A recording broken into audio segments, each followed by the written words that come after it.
మీ పేరు సుష్మా. సో నేను ఒక ఇమేజ్ చూపిస్తాను, అందులో హిడెన్ ఫేసెస్ ఉన్నాయి, బాగా అబ్జర్వ్ చేసి అందులో ఎన్ని ఉన్నాయనేది నెంబర్ కౌంట్ చెప్పండి. ఇక్కడ ఇలా ఉంది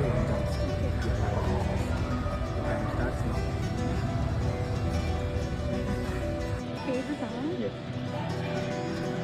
బెటర్ జూమ్ చేసి చూస్తాను.